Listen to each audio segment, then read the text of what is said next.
on Twitter last week that I was at Sydney Airport and there was an announcement for passengers to go to the gate to board a flight, and they did use the term ladies and gentlemen, which I thought had been banned. I thought that the language police had outlawed ladies and gentlemen, but apparently not. We're going to talk in a moment to a man from Canada who's visiting here in Australia at the moment. He's written a really best-selling book, topped the New York Times bestseller list this year, 12 Rules for Life, An Antidote to Chaos. That's Professor Jordan Peterson, who first started on this journey of his when he's Canadian, as I said, and he was told that he shouldn't use gender-specific language. Now, the Canadians clearly gone nuts. They have a law that mandates the use of gender-neutral pronouns such as ze and zer instead of he and she. Seriously, that can't be true, can it?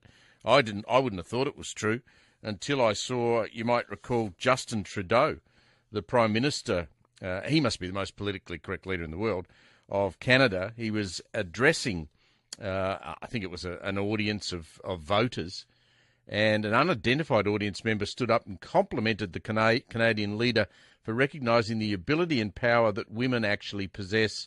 Maternal love's love, blah, blah, blah.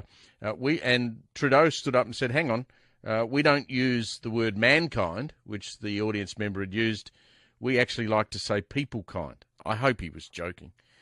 The professor joins us on the line. Jordan Peterson, good morning to you. Good morning. He must have been kidding, wasn't he? No. No. No, and his new budget is completely focused on equity. I mean, and how... That's the problem he thinks he needs to solve in Canada. That's the limit of his imagination, is to construct an entire federal budget to solve a problem that no one cares about, that doesn't exist.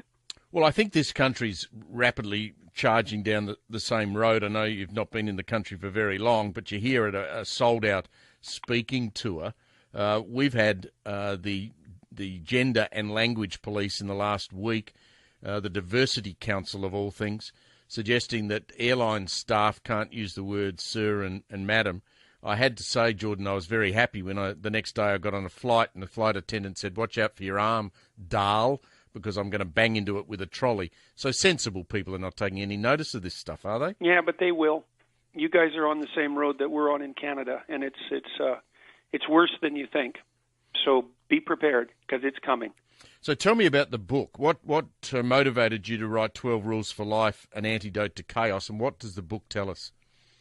Well, I'm trying to outline an alternative, I wouldn't say political path exactly, I would say an ethical path. You know, we're on this journey in the West into identity politics, which is a terrible thing. It's a terrible thing on the left to re-divide us into tribal groups and to set us against one another, you know, all in the name of oppression and victimization, or on the right to set us against one another in the name of nationalism and ethnic pride. You know, the identity politics game is tribalism, and playing that game is murderous, and it's as simple as that. And I've been trying to outline an alternative, and it's a classic Western alternative, I would say, a classic Western liberal alternative, even in the old school sense. And I've been lecturing online and writing in this book as well about the idea that the best way forward is for people to straighten up and to adopt responsibility and to try to put their lives in order and to be very careful with their speech and to say what they mean and to act forthrightly, and so that we can return to our individual predicated society and try to negotiate between the two shoals of this political polarization process. And so the book is a series of stories and arguments to flesh out that idea that meaning in life, which is the antidote, the real antidote to chaos, I would say, is to be found in the adoption of responsibility and the willingness to struggle forward, regardless of your suffering, regardless of your victimization status, let's say. So, well, I feel like I'm a victim. I'm an old white male. We seem to be the main targets. Yeah, well, that's going to get worse before it gets better. So, can't get much worse, can it? Oh, yes. Is it going to get worse? Things can always get worse. There's no bottom to worse.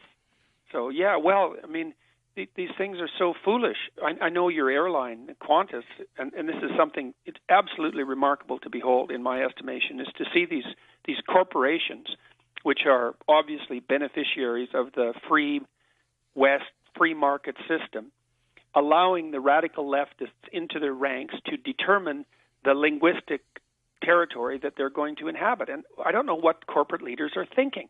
Why in the world would you let in a radical leftist fifth column in the midst of your company? How is that going to be a good idea? But what I find in that is that the workforce themselves are sensible enough to ignore this.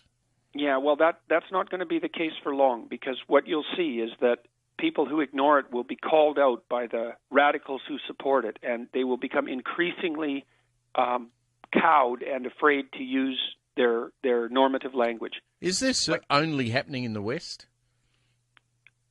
Yes, I would say so. I would say, as far as I can tell, that it's a Western phenomenon. It doesn't seem to be happening in Asian countries, for example. It seems to be particularly bad in places like the UK, Canada, the United States and Australia. I spoke yesterday about a Mother's Day card. You won't believe this, Professor. In the UK, being sold at the giant Waitrose supermarket chain. Mother's Day cards that don't say Happy Mother's Day, it says Happy You Day.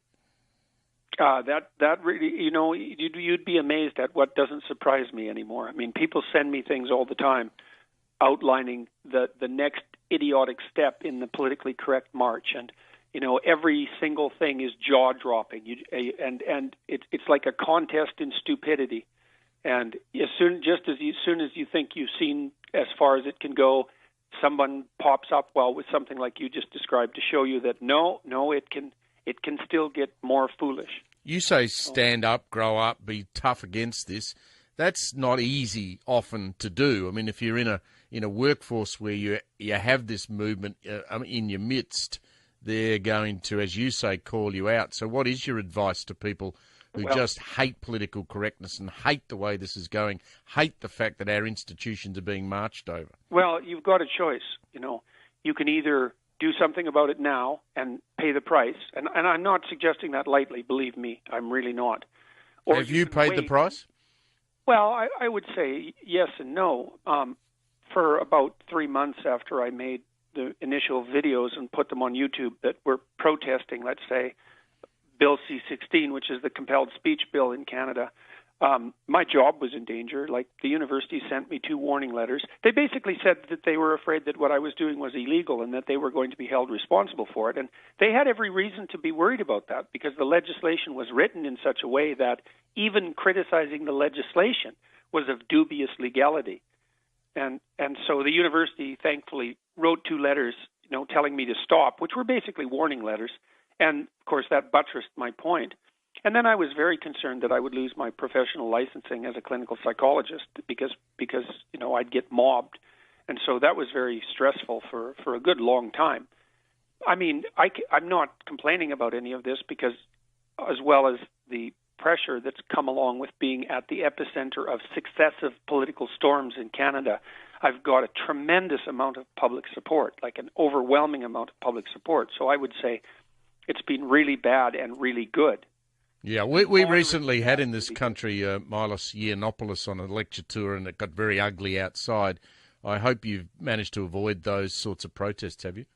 Yeah, well, I've avoided them in Australia. I just posted a YouTube video of my last talk at Queen's University, which was about a week ago, and it was ugly. There was a protest there, and it was the ugliest thing that I've been involved in. It was really creepy.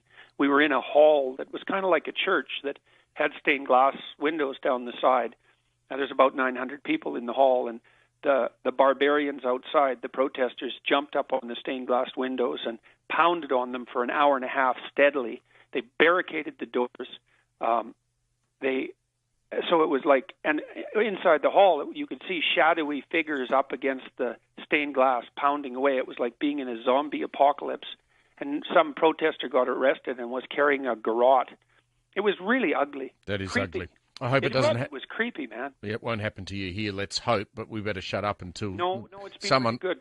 People have been very welcoming here, and the journalists as well, I would say. Well, very nice. Thanks for joining us this morning. Appreciate it very much.